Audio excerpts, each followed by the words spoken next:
Fantastic Pixel Castle and Frog Pants Studios presents Word on the Street with Greg Street and Scott Johnson. Welcome to another edition of Word on the Street. I'm Scott Johnson, and that is the aforementioned Greg Street. Greg, welcome back. Hey, Scott, how are you? Feels weird. A whole month has passed. I feel like I just talked to you, man. No, right? I don't like it. I guess that's a good thing. It is a good thing. It's all right. Time's moving quick. Production on Ghost is moving quick. I don't know if that's true. I'm just saying that. No, it's true. It's true. It's going great.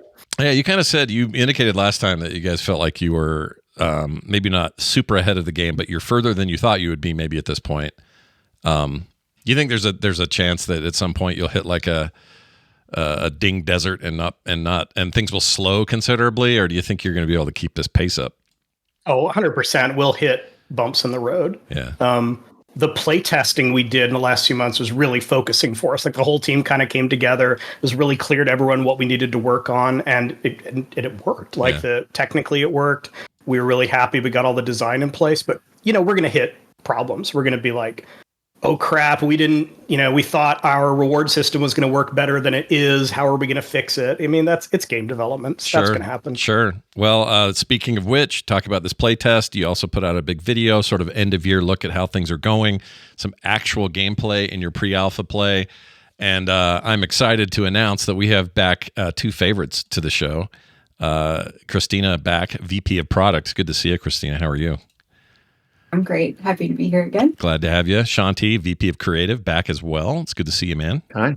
I see you again. Great to have you both. We got some questions that you guys are going to be uniquely qualified to answer. Of course, Greg's going to have all sorts of thoughts as well, but we've got a lot to talk about because, as I mentioned before, you put out this December video, which was, a chance to hear from Greg's mouth what's going on in the game so far. You showed some early gameplay.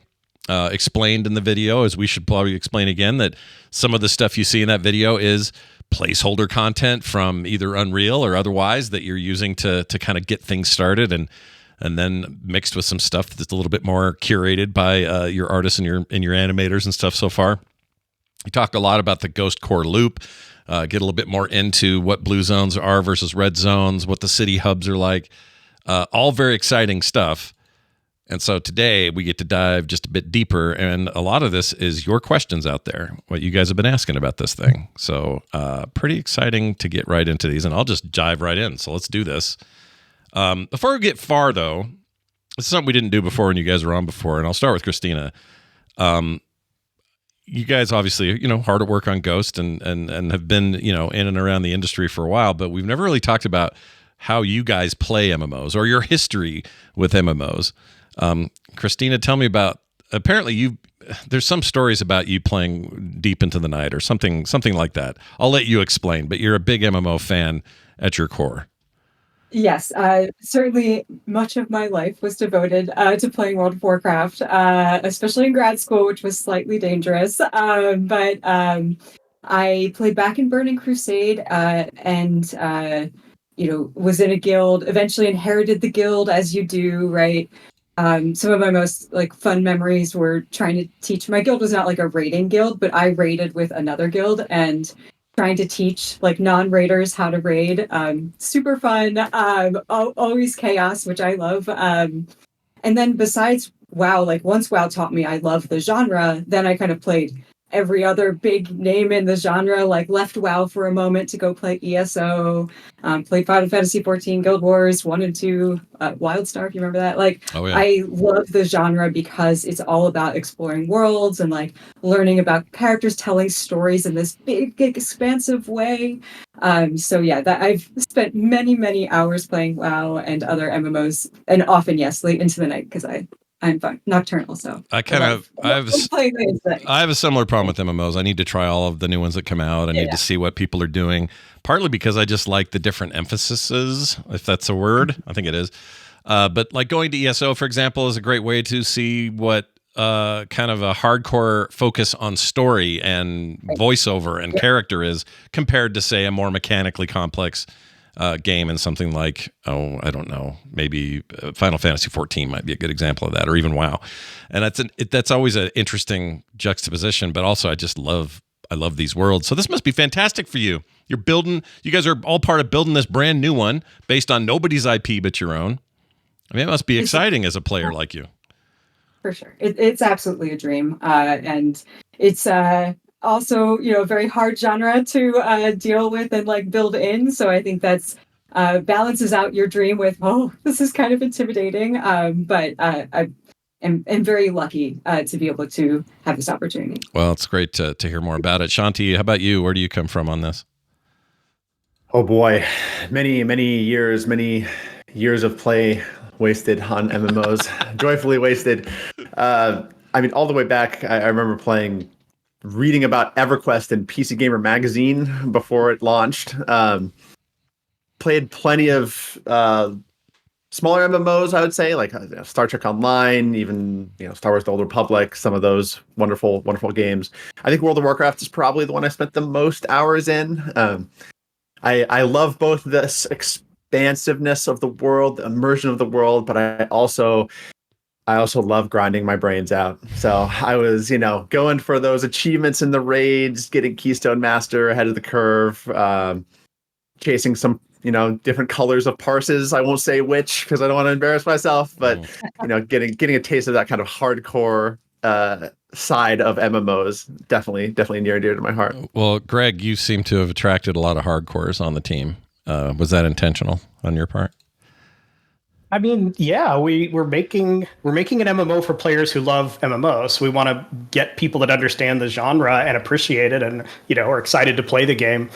It's always hard in this business when you get someone who's like, "Hey, man, I just want to make art, and I don't really play these games," because they're going to struggle to know how to make the right art for the genre we're making. Right. Yeah. Well, it's fascinating to watch this. Of course, that's the whole point of the show, and we're going to get right into it today. Based on what we got to see a little bit of in your December video. And I'm so excited that you guys are doing those because just, it's one thing to have this podcast and we do some stuff visually, but a lot of people are just listening to it.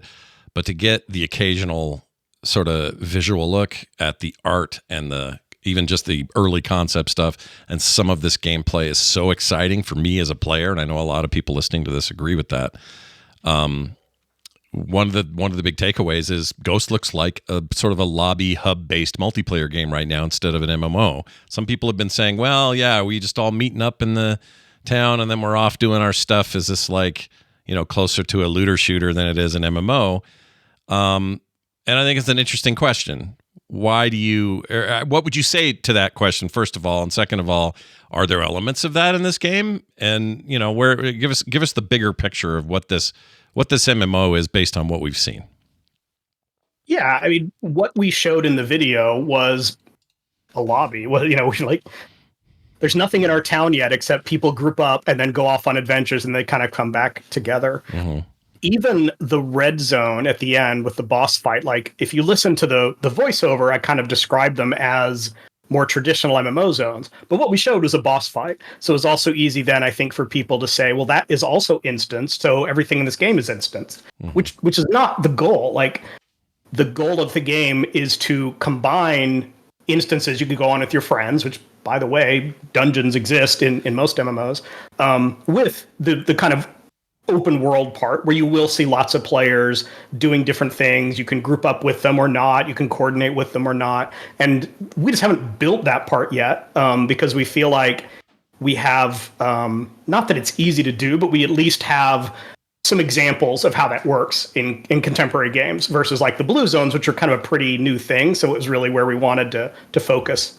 Right. And the concept is, I guess this should be mentioned, and you correct me if I'm wrong, but even though you may have exact designs on where you expect things to be at launch and perhaps beyond, nothing's perfectly set in stone in game development. There may be ideas that come down the road later that you want to implement or change or whatever. So what people see now should just not be taken as anything more than this is the stage we're in now, right? I know you guys kind of go to great pains to explain that, yes, this is pre-alpha. Do not think this is the final game. We're using a lot of stand-in assets.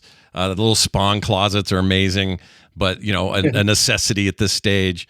I'm not sure why. Sometimes I think it's hard for gamers to get out of the headspace of I want to see the final thing, and instead see this early stuff, which I guess is why this is kind of a pioneering thing you guys are doing. But it's funny, because overall, I think players really gave us a pass on the art. We said, this isn't our art. And no one was like, your art looks terrible, except in jest. But on the gameplay, I think more people were like, oh, is that the actual game? And like, well, no, the gameplay is just as far along as the art is, meaning there are parts of it that are representative and parts of it that are totally stand-in. Like, we are not going to have portals that you jump through and you see a loading bar as you go. Like, that's where we are today after a year of development. We certainly won't ship like that. Well, as you mentioned, sometimes it feels like red zones are a little bit just instanced dungeons, raids, party experiences. Can you tell us more about how these larger zones will work, or more about them in general? They were really inspired by endgame zones. Most World of Warcraft players have very fond memories of like the Timeless Isle in Mist of Pandaria, but Blizzard has done other ones since then where it's not a level up zone that you kind of go through and do all the quests and then you never ever go back, except maybe there's a holiday event or you're leveling an alt. But we're trying to make zones you will want to go back to from time to time.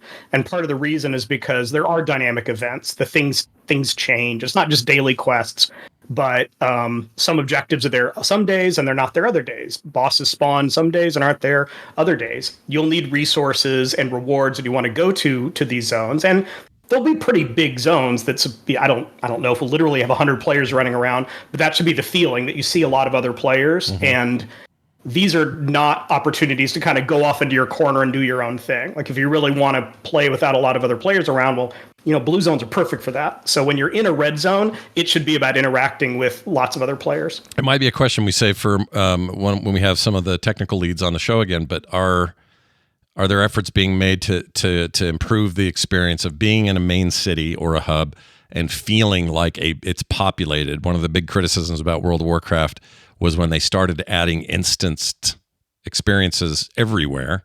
So you could be in the same city with your friend and not see them because maybe you're at a different quest level than they are, or a different stage of a story or whatever. I guess, have you guys talked about that at all? Just the sense of big and full and everyone's here and it's a real city kind of stuff. Yeah. We have talked a lot about that because we do want the city to feel populated. Warcraft is trying to solve that with their pre-existing design architecture of there are servers. Like when you log in, you pick, I'm going to Illidan or I'm going to Bronzebeard or Blackhand or whatever. And that's your server. And then within that, they sometimes do layers when there's too many people in one location. So you may be on the same server with your friend, but you can't see them, if they're standing right in front of you. So we don't have servers. On the same token, let's say we're fortunate we have 3 million players. Like we can't show 3 million players in the city. Like everyone's, graphic card would melt and the servers would go down. So we do need some way to partition off. But that should be largely transparent to players. Like your friends, you should show up. We like the idea that, oh yeah, that guy's always sitting in front of the bank. I see that player there all the time. We want that sense of community in the city. And honestly, part of the reason we decided to build just one city is to make sure we can focus players in that area versus them being scattered off in Thunder Bluff or whatever, and there's only 5 people running around. That's the funky. We're having go ahead, having Shanti, cities that are just dead because no one goes there anymore because we're 4 expansions past. Right. Yeah, we also when we were thinking about how we're designing quests and quest architecture, we want to avoid that really painful moment where your friend is one step ahead of you in the quest, so they see the town on fire, but you just see the town unburned, and then we can't really play together. And there's just a lot of complexity there that we're kind of sidestepping in how we're designing our quests to begin with. Yeah, I think that's actually a good thing to be mindful of, just given there's such a trade-off there, because on the one hand, I like to enter a big city and feel like it's populated and busy, which means active players and it's exciting, the game's at a great place or whatever. But when you go into a place that's heavily instanced and you're only seeing like 2 or 3 other dudes walking around, there's a tendency on the player side, I think, to go, oh, where is everybody? Is this a dead game? That kind of mentality or whatever starts to leak in. So I've always been, curious what that balance is. I'm not sure even WoW has found that balance yet. I think it's still, they definitely do better at it than when they first started adding that stuff. But, and they're not crashing servers like the Encourage days either. So obviously they found a better place to be. But it'll be interesting to see what you guys do moving forward on that front. let's talk about world bosses for a second, Greg. They are a favorite thing in MMOs. I love a good world boss. Should loot drops be personal in those cases where you got 25, 30, 50 of you fighting, or should they come from some sort of shared pool where everybody must roll for a handful of items? What's the philosophy on that kind of loot in the world?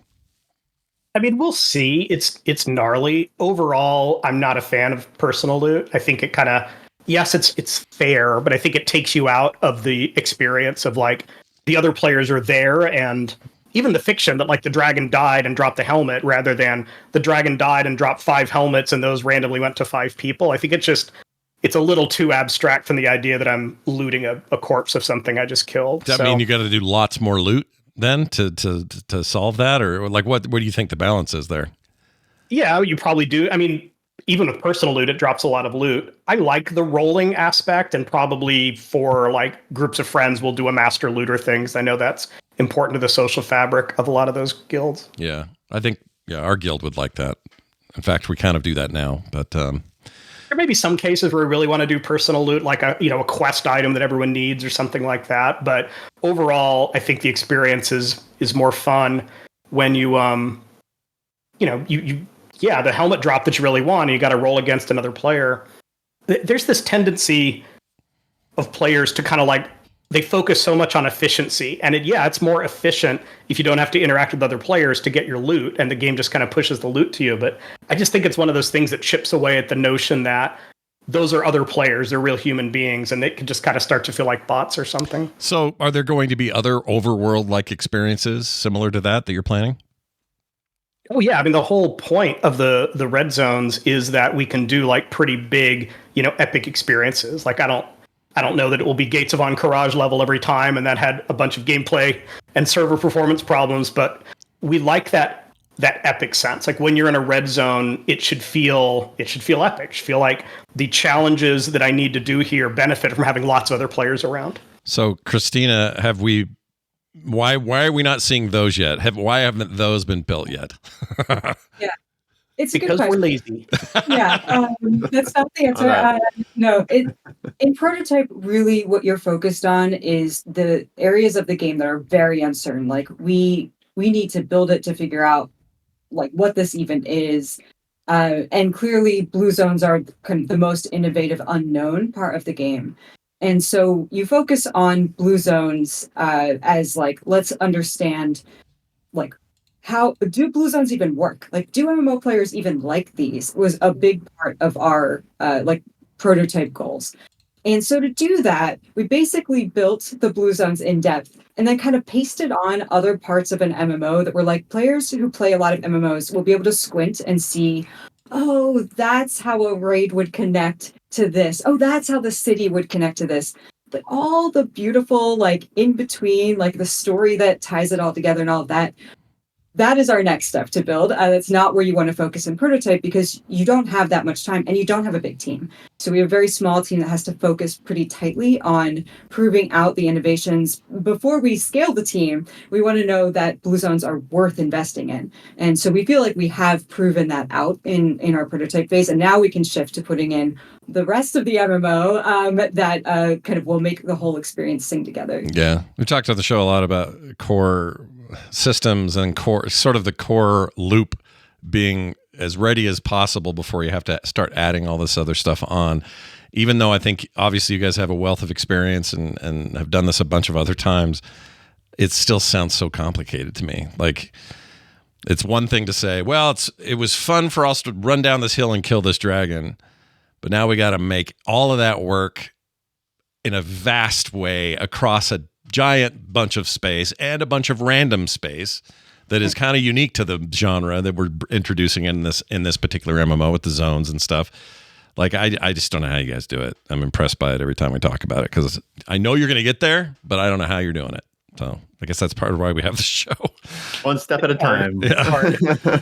Yeah, one little step at a time. Sorry, Greg, you were going to say something. I mean to. Well, I just said it's hard. Yeah. It's not. Yeah, worth it though.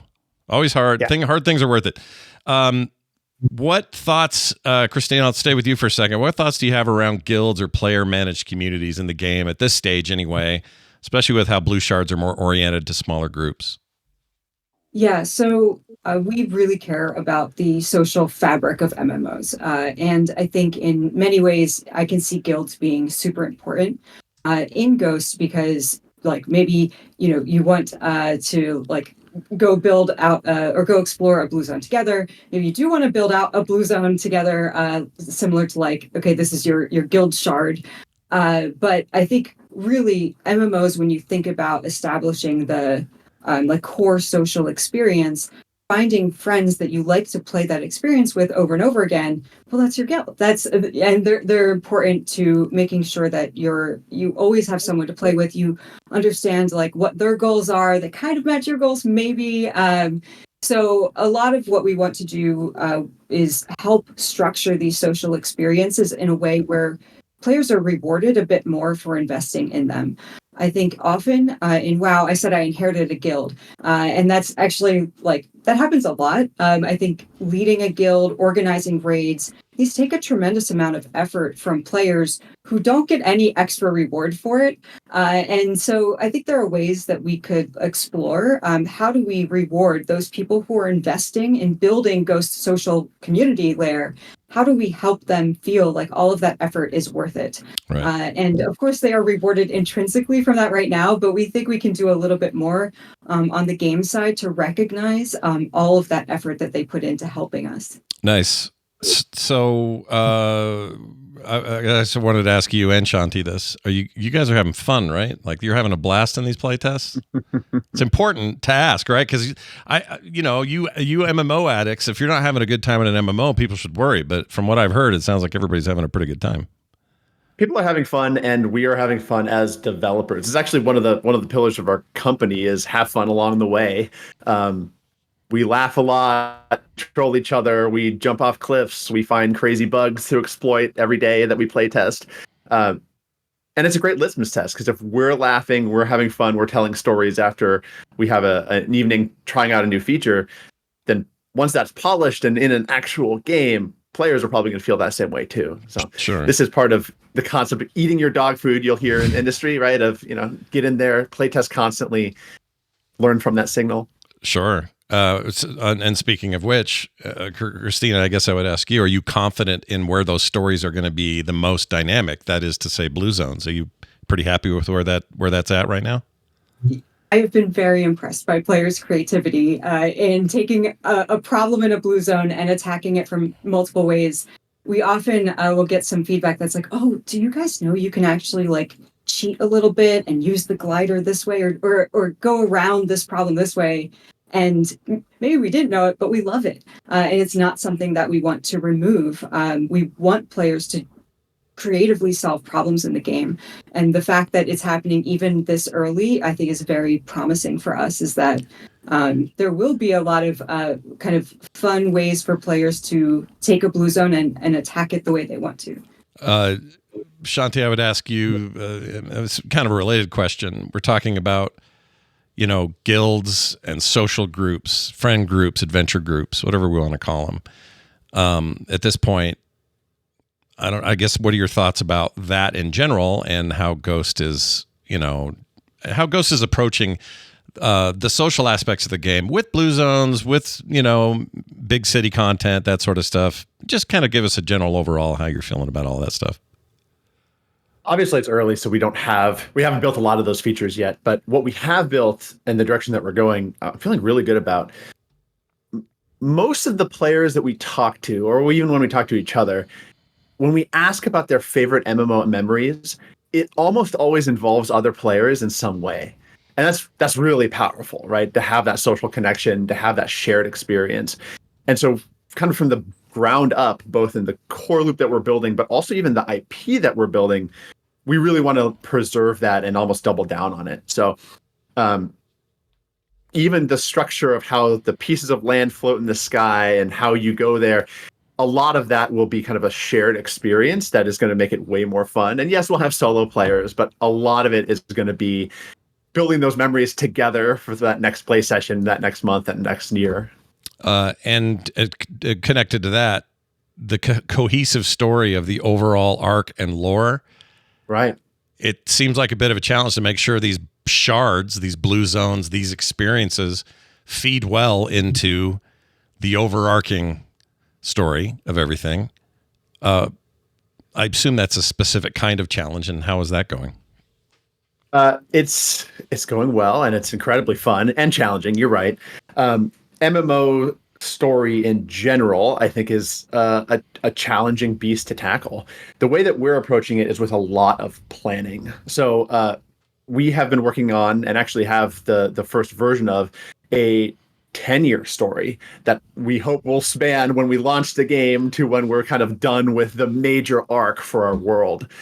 So even though the world is shattered and floating out there, the story is actually extremely cohesive in terms of the themes of tying it together and healing the world and exploring what we're calling the drift, which is the kind of the vast expanse of shards that you can see and go to. Our story is very character driven, right? Both in terms of how the player character is interacting with the world, but also the star NPCs, we call them, that you meet along the way. And we really want to have this sense of this vibrant, progressing story that keeps people coming back every year. It just seems difficult to make sure that the cohesion is there, given the randomness. Not the randomness, it's not the right word. It's not like these are just RNG. No, I get what you're saying. You know what I mean? And this is why, like, we're going to have slightly different story experiences based on the type of content you're playing. So if you're on a red zone, which is the more traditional MMO zone, it's going to feel like more of a linear MMO quest line, right? You'll have the dragon swoops in and the characters need your help, and you go off and do something epic and heroic and fun with other players. When you're on blue zones, you can think of it as a little bit less structured story, things that may not be part of the main quest per se, but more organic, more environmental storytelling. So you find things out in the world that teach you more about the universe, its history, the enemies. For some of the Blue Zone content, we were looking at games like Elden Ring for how they kind of gradually show you the world in really natural ways. This is masterfully done, and we can learn a lot from that. Yeah, I love the way that works in that game. That's a good thing to use. Can you elaborate a little bit on, I don't know, the core loop panel? Like Undercity, there's a mention of faction bases. Kind of elaborate on how the faction stuff works, at least at this stage. I know it's early, but how that definitely, yeah. So one of the early things we built into our city was this concept of different groups that have different ideologies and different beliefs for where the city and the drift and all of the people that inhabit it, the directions that they should go. We found that like natural tension between these groups it's a great storytelling mechanism, and it lets us build classes that harken back to these core these core fantasies that we find in other games, other MMOs that a lot of us want to play in our game, right? So with these will never restrict who you get to play with, right? It's not like the old Horde versus Alliance and WoW, where like, oh, I can't play with you tonight because we're on other factions. You can play with your friends no matter what faction or class that you're playing. But when you go to the city, which we're calling Haven, when you're exploring Haven, you'll find these different districts that are kind of owned and overseen by the different factions, and they'll all have their own star NPCs, their own quest lines, their own stories, their own gear, their own aesthetics, and their own fantasies attached to it. We're looking at a little Haven concept art here on the live stream. If you're listening via audio only, I do recommend checking out the YouTube archive on all this, because you're going to get to see some video. We've already showed a few clips of that, but this city alone is really inspiring to me. It's maybe the first time I've seen some concept art from you guys where I was able to connect stuff Greg has said about these floating shards and islands, but having that somehow still kind of be grounded in, hey, here's a major city with all the hubs and all the stuff you would do there. And it fits somehow. I mean, this is really illustrative of what that looks like. Yeah. Go ahead, Greg. I'm sorry. I cut you off. I said awesome. I mean, that's the goal, is we want it, even though the world we're making is islands, we want it to feel like a coherent universe. We want you to feel like I could go travel to that particular shard that I see there, the same way you might see an island on the horizon you want to get to. We don't want a game that's just lobby based and then it kind of spits you out into some pocket universe that doesn't really exist. Yeah, I love that. I mean, I'm a huge visual thinker anyway, so when I see this sort of stuff, I just get excited. It's really great. It's funny. One of the things that I'd really encourage the art team to make is a map of the drift itself, even though we don't know what to call certain parts of the drift yet, just showing that like it's a place and the regions have names and you can kind of find where on the map the city is. I think just it helps someone who thinks like I do orient myself to where I am in the game. Shanti, I was going to ask you this question about some of the lore. Can you tell us any details? Like, for example, what do the people eat in the Witchwoods? Spelled W-I-C-H, by the way. I love the spelling. For example, I mean, we're just sort of really interested in the world as a potential player base. And is there anything you can give us about any of those specifics, like fun little specific things in the game yet? We're definitely going to be talking more about the universe and the story and the world in 2025. So I can't give away too much yet. One of the reasons is that we're building a really deep and intricate mystery that kind of weaves itself into the fabric of our world, which means that if we just talk about it, then the mystery will be spoiled and then it will be way less fun to play. What I will say is that one of the things that we invested in a lot very early, like essentially when the company was started, was the world building, right? We have incredible artists and writers, both internally and externally, that have invested, at this point, probably hundreds of hours into building out the backstory and the history, way more than we could ever share. And that's not going to be an exposition dump when you go and log in the game that you have to read through 150 pages before you can start the game. But we want players to feel it and know kind of in their bones that all of this is back there and will be unveiled gradually over time as the player and the people of the world both discover the truths of everything that happened in the past and how it's going to affect the future. All right. Well, I want to show off some artwork from some class art concept stuff. And I'm showing that now, and I'm curious if you have some thoughts. You can just sort of tell us about the art style, what you're going for. Is it cohesing for everybody? Are you happy with where it is? I mean, personally, I'm thrilled with this style. I think this looks awesome. So this is 2D art from a wonderful vendor called Envar. This is obviously early explorations. What we're showing with some of these is what we're exploring and seeing if it works is putting the different classes from different factions, each of which kind of has their own distinct identity, putting them next to each other and seeing how it works. So obviously none of this is in 3D yet, and I wouldn't even say this is even in our art style necessarily. Mm-hmm. It's in the general range. Mm-hmm. The direction that we're going with this style is what we're calling handcrafted heroic realism. So we want it to have this kind of painterly, handcrafted look. We want it to feel like you're a badass hero that could go out into the drift and fight giant monsters and survive and do heroic things.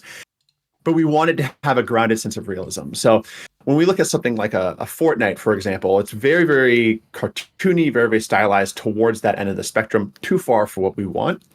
And then on the other side of the spectrum, you have like a hyper realistic Unreal 5 game where you can see the nose hairs on every character.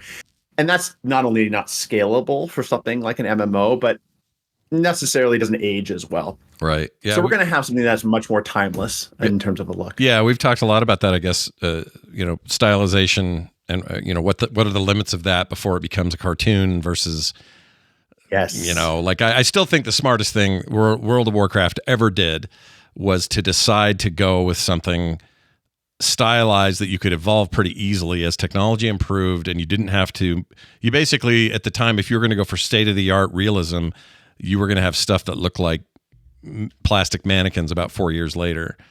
And their decision to do that, I think, was a really smart one. So it seems like you guys are going down a similar path, which I think is and ultimately, all of this needs to be realized in 3D in our game and gameplay, which we have increasingly behind the scenes. And next year is really when we're honing in on what our distinct answer looks like. We've also been hiring some amazing artists internally that are really helping us articulate this. Like we finally have our first animator, we're hiring our first VFX person. So if you're an artist and this sort of challenge of designing a new art style for a game like an MMO intrigues you, please look at our jobs page. Well, you've got some concept art here called Ash Hands Faction Concepts. I absolutely love the name of this. So we're looking at kind of a gunslinger class here, and maybe we could talk a little bit more about its direction. This might give people an idea of where you land on the fantasy to sci-fi scale, because we've got some guns here. One of them's a pretty gnarly looking Gatling gun. I assume there's some thinking behind this, so tell us more. Definitely. So philosophically, one of the things that you want to do in the prototype stage of development, so really, really early, is push the boundaries of your IP. So we say, how much sci-fi is too much sci-fi? And we do some art, we do some narrative, we do some explorations, and we see what feels right for our game.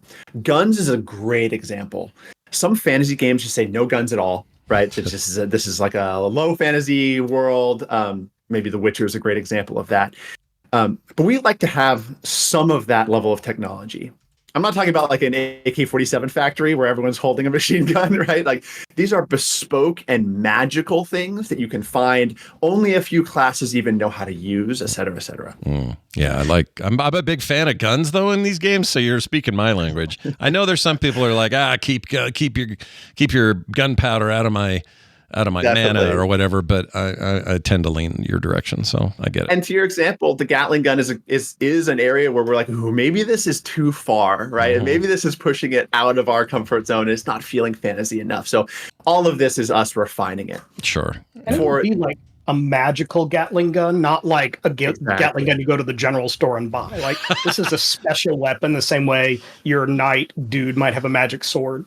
Right. Yeah. It can't be. I totally get what you're saying. Like you're trying to make these iconic feeling, right? You want these not to just feel like everybody can have one of these.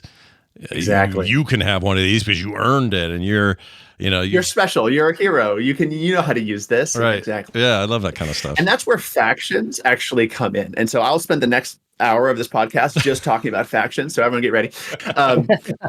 So when we say Ash Hands are a faction in the city. Oh, cool. And Ash Hands have this unique power, which I will not spoil where it comes from, where their hands turn ashen, hence the name, and they have access to this magical power of like heat from the forge, right? So when they draw their katanas, their blades are glowing with heat. When they're shooting their pistol, the revolver, it's magical bullets coming out of it that are white hot.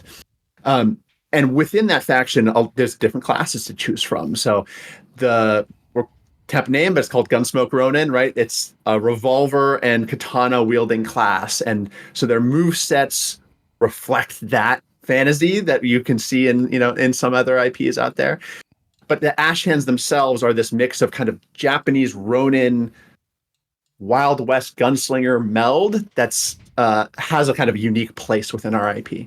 Yeah, we're really happy with this direction and think this may appeal to a lot of players. I mean, it's my favorite combination is Western and like Shogun type stuff, and this right. really captures that. So I'm stoked about that. A little bit of ninja with this lady here with the warp, exactly. with the rope. Oh man, exactly. It's obviously early explorations, but a direction that so far we've gotten really good feedback on. I agree. So, Kristina, I got to remember we want lots of classes in the game, so it's okay if some of them are a little like specific, because we want to launch with like 30 classes or something like that. So we can't go so broad as to say this is the martial artist or this is the sword user. We're gonna have to like be more refined than that. It's still such an ambitious number. I can't think of any other MMO that started with 30. I'm sure there's something, but that's so ambitious. Like, do you ever question your choice to start with so many? Or, I mean, I guess you can adjust as you ask me all the time, like, okay, Greg, when are you going to get realistic about this and cut the number down? But we are inspired a lot by, I mean, all three of us worked on League of Legends, and League of Legends has a lot of characters, and they make it work. And we're not going, to 100 right away, but we think there's somewhere in between having fewer classes with tons and tons of abilities and like lots of classes with only 4 abilities. So, Greg, can I adopt or capture or keep that little cat guy that I've been seeing? Like, a lot of people are asking about pets in the game. Are there going to be pets? Yes. There's a lot of different ways to do pets. There is the I'm a class, and part of my class kit is I have a pet that helps me out. And that's actually what you're seeing more in that image. Mm-hmm. There are also, I literally want a house pet that, I want a house cat that lives in my house or things like that. Like, we will probably also do that. It's just a different system then, and you have to decide, is it about going out and collecting 100 cats in my house, or is that, Yeah. is that a little weird? And maybe instead you have like your smaller number of pets. Like that's just the kind of thing we have to explore. But we understand the player desire to have pets. Same reason humans like pets. Yeah, it sounds like, and I hear a rumor that you got a designer working on a pet system right now. So it sounds like at the very least you're aware of the desire for the community to have pets, but whether or not you guys go completely nuts with it, I guess is still on the table. We'll find out, pet lovers. You're just going to have to wait like the rest of us. When I look at all our art for creatures and concepts of little critters in the game, like, oh, I want to collect all of them. So, that's definitely something the team is interested in. But like, when do you build something like that? I think is the question that we're facing, because we do want to, get Ghost in players' hands as soon as possible. And so that's one of the questions of like, will it be in their hands and have a pet collecting system at the initial moment? I hope so, but it's hard to know until we go through the next phase of production, which is pre-production, and figure out, okay, exactly how long will this game take to build, right? Sure. Yeah, and stuff sometimes get cut to make that happen. I mean, even though we're really far from release at this point, or whatever the term really far means, but a lot of people asking about where this game's going to show up. And, we've talked a bunch about where PC players are going to be playing it, and that would be, of course, on the PC. But at this stage, Kristina, can you say with any assurity that consoles are maybe in the mix, that sort of thing down the road? I can say that is where we want to go. I think it's, again, a question of like, when do we go on consoles? You see some games that launch on PC and console simultaneously. You see other games that do PC first, kind of learn some hard lessons there, and then should run console.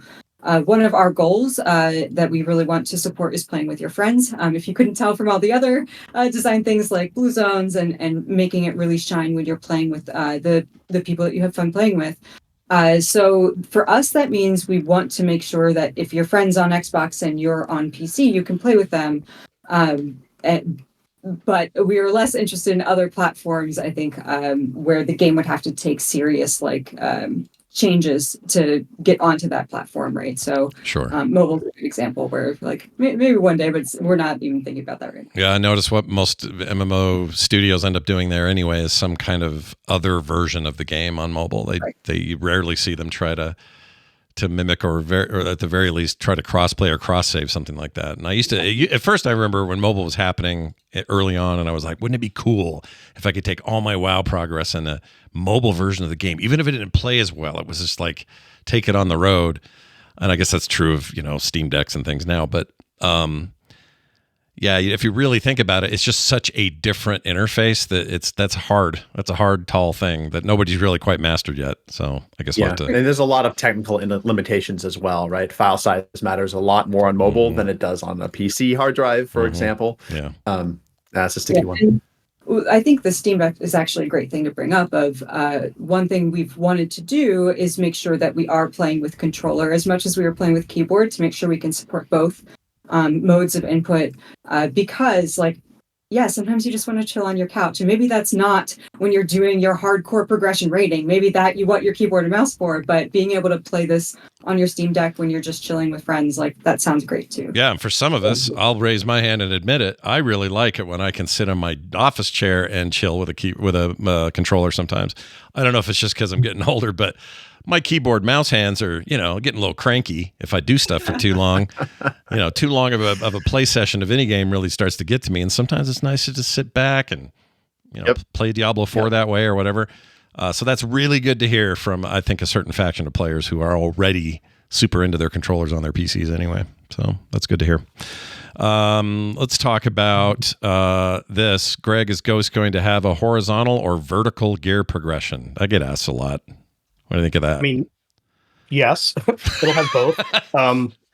We think vertical gear progression is just core to the MMO experience. Like, you want to get more powerful. You want to see the numbers go up. You want to see that you can fight monsters that you couldn't fight before because you've become more powerful and you've got a better sword or whatever. But we want to do a lot of vertical stuff as well. It helps to give you things for completionists to do. It helps to kind of meet different player motivations than always just picking the best in slot item all the time.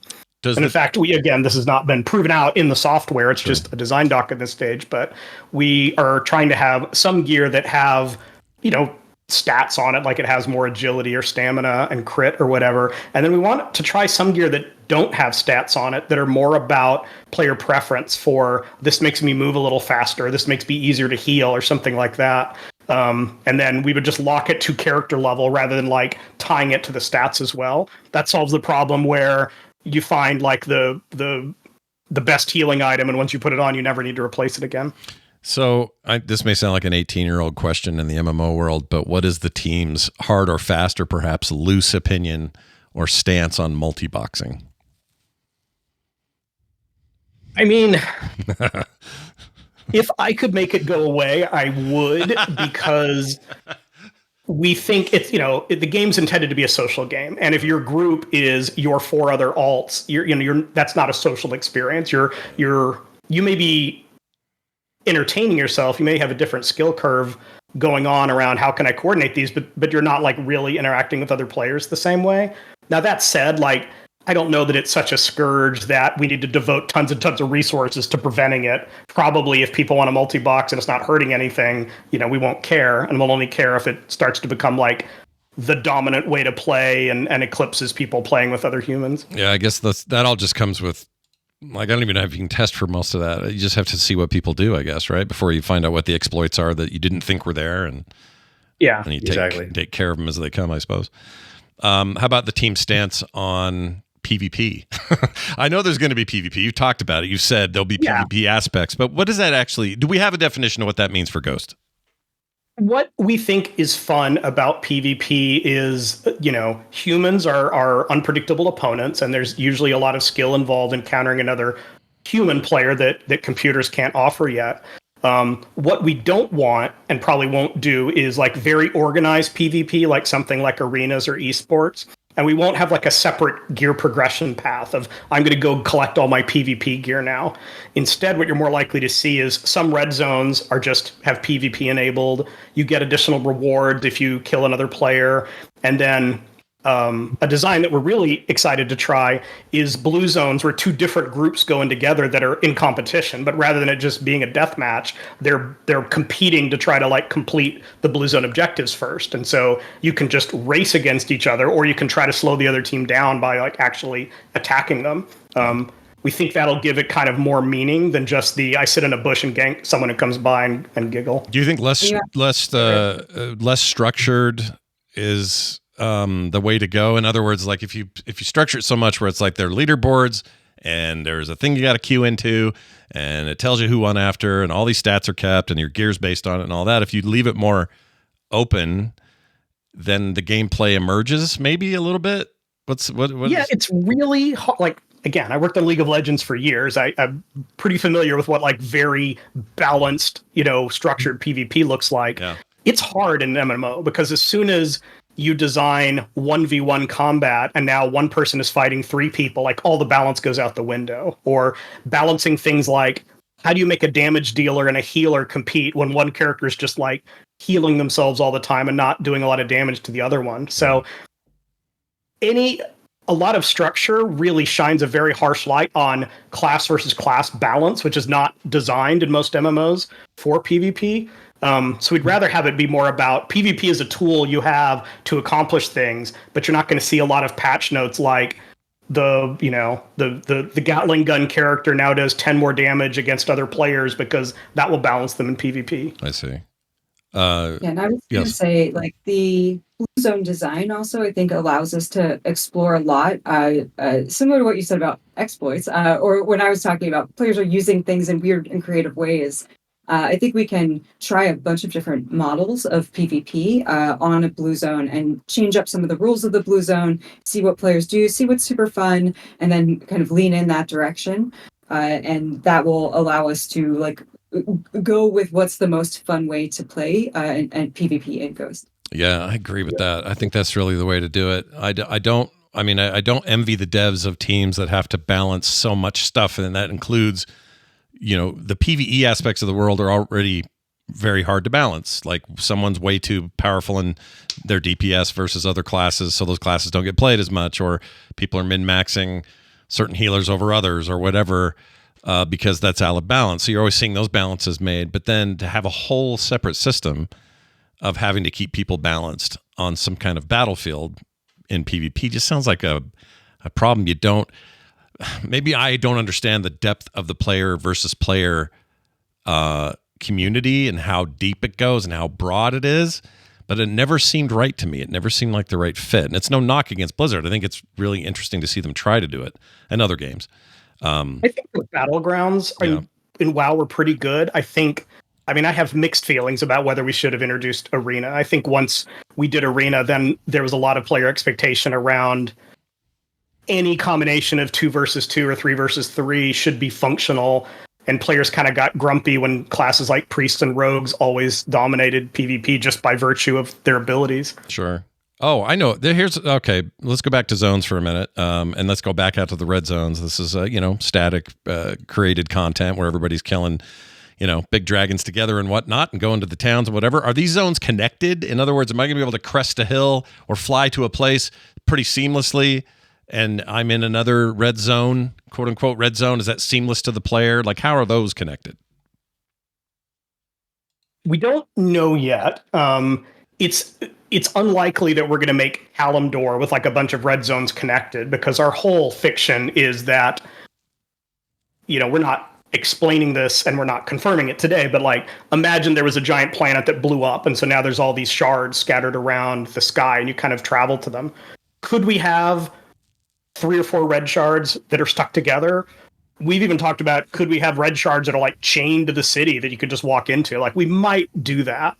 But overall, for players who like what they really, really need in their MMO is to crest the hill from one zone to see the next one, like that's not super critical for us to nail. And I would argue it doesn't even happen that much in live MMOs. Like, you might do it once while leveling, and then you end up like flying or teleporting everywhere after that. That's true. I think again, I'm not trying to dismiss people that's really what they love. That's the sense of immersion. Like, I get it. We're just kind of going in a different direction for this game. I also think if you swing back in a time machine to 2004, and walking into Silverpine Forest is an amazing experience and feeling. Yeah. But I don't know in 2024 that's still like that novelty is sort of worn off a little bit. Like, it's not that big a deal to me. Yeah. The environment I'm in is what matters most, and how I get there is kind of not important, as long as I'm not teleporting everywhere, which you've also addressed before in previous episodes. Yeah. But.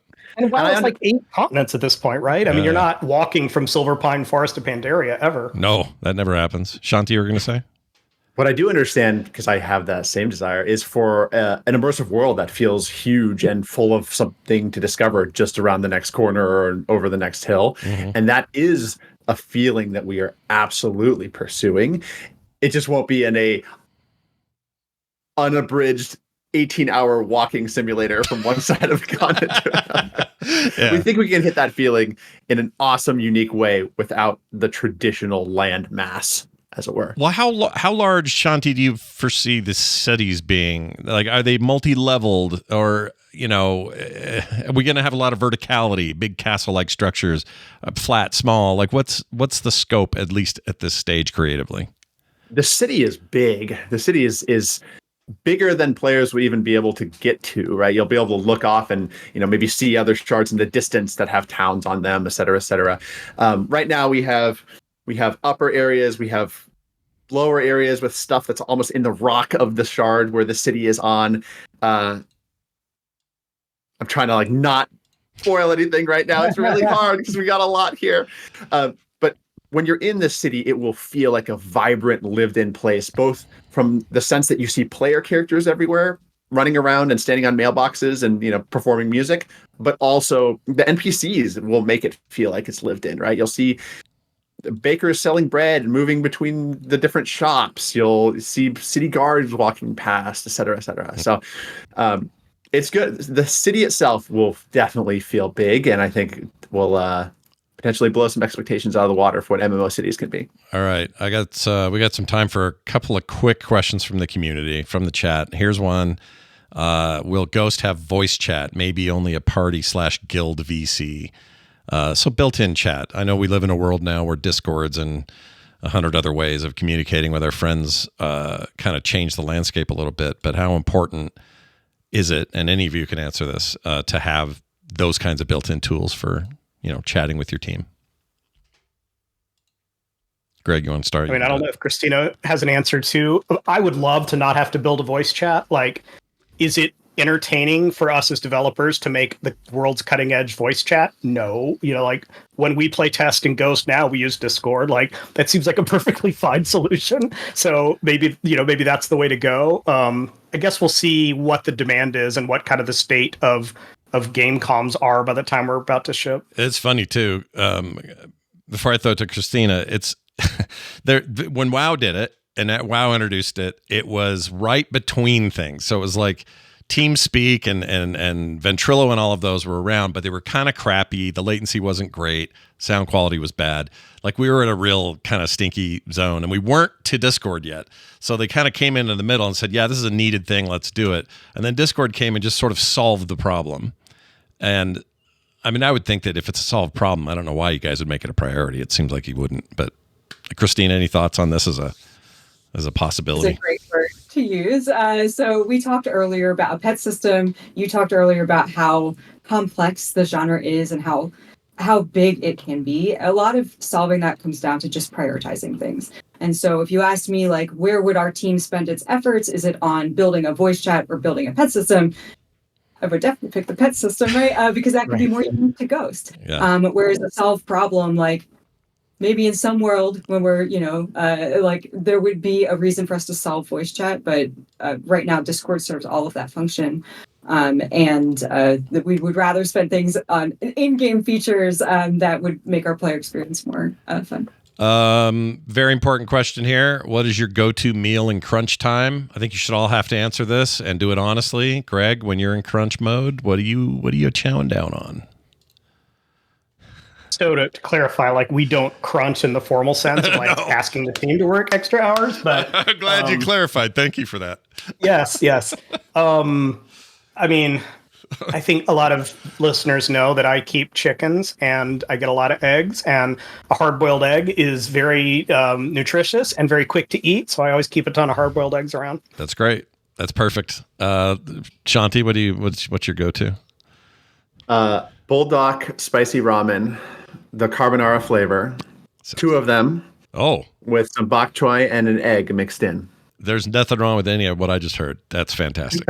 It's delicious. I'd highly recommend it. I would eat that right now if I had it in front of me. Maybe after the show. Kristina, what's your go-to? I'll pivot the question slightly. I learned during playtests, because we had so many in November, that I love a good like snackable candy while we're in the middle of playtest, because so much is going on, but you still want some energy intake, right? So like M&M's, Skittles, anything that's just like you can just keep going. That was perfect for playtest. Nice. I love it. Greg, if there's our final question from the chat. If there isn't a ghost crab in the game as a pet, I will riot. What do you have to say about that? So it's interesting because one of the things we're trying to do is figure out what real world creatures should we have in Ghost. A lot of what we're trying to do is say like, well, we don't have elves, but we have something that's elf-like. We may not have alligators, but we'll have something that's kind of alligator-like. And like, should that extend to like seagulls? Like we've joked about having a rat catcher class that implies there are rats in the world. Like, is it weird to not have dogs or horses? So it's a good question of like, are there actual crabs, or could there just be something that's crab-like? You know, what's never come up on here yet is we haven't asked any questions about mounts. I don't think on the show, have we? Has that ever come up? Are you dreading that question? I mean, I'll answer it for what we're thinking today, which is traversal is something that's really important to the different biomes. And the different biomes you travel, like in the desert, you'll probably get around in a different way than you would in a forest or a mountain zone. Like in the mountain zone, maybe you're grappling a lot. In the desert, maybe you're riding a giant train or something. So we would rather mounts be something you do in a particular biome rather than I have my gigantic mount collection and I'm always just getting on my mount every time I have to move more than like 5 meters across a map. I knew it'd be an interesting question. The reason I thought of it is because you said the word horse and I couldn't help it. Yeah. But also, famously, Greg's the guy that announced to everybody on a live show of mine at a community event after a BlizzCon that you wouldn't be able to fly in Draenor or in Warlords of Draenor until a certain, you'd done certain things. And that was a big deal at the time. People were like losing their minds over that. I think it's still a big deal, but yeah. But unpacking that a little bit, wow, we felt like we had to add mounts because the world was gigantic, and it's fun maybe to walk when you're level 12, and then at some point you're like, dude, I just want to get from like Ironforge to Loch Modan. I don't want to like have to take 30 minutes of real time. Give me a way to make that go faster. So they, introduced faster and faster ground mounts and faster flying mounts, and everyone just teleport. So we are trying to make traversal within a blue zone fun and engaging and part of the game, not just get me to the next fun part. And then we haven't talked about how you travel from shard to shard yet. That'll be a whole nother podcast, but we'd rather focus traversal on that than to say, hey, travel's the boring part, and give players ways to just kind of skip over it. Well, I think that's as good as you're going to get at home on the flying or the riding for now. Okay. Don't be nervous just because it's Greg and he had that whole, like, we're not going to let you fly in Draenor thing, all right? Don't hold old grudges. Maybe traversal will be the most amazing thing you've ever experienced in a game in this game. You don't know. So you have to wait and find out. We already have, like, gliding and jump pads and stuff like that, so we're on our way to make traversal fun. Yeah, some people want you to keep those class closets in. I've noticed. Maybe there's some form of, like you said, emergent PvP gameplay that might use class closets at some point. But seeing you guys go into these closets like Clark Kent and come out like Superman is a pretty awesome. It's a nice touch.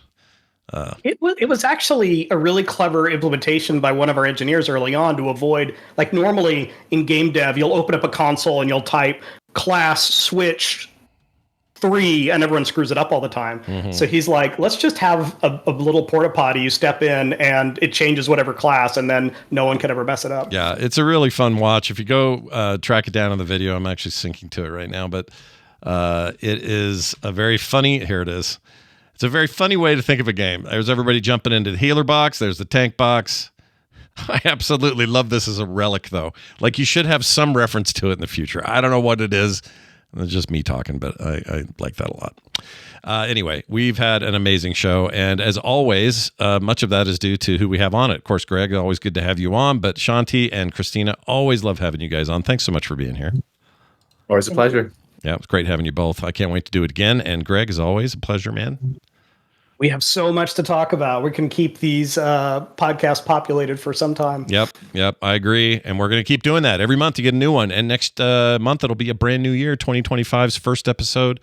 That'll be episode 15. And who knows what we'll talk about. But 2025 is looking real bright for Ghost, in my opinion. And I hope you guys are enjoying it. Big thanks to the chat and everybody who sends in these great questions.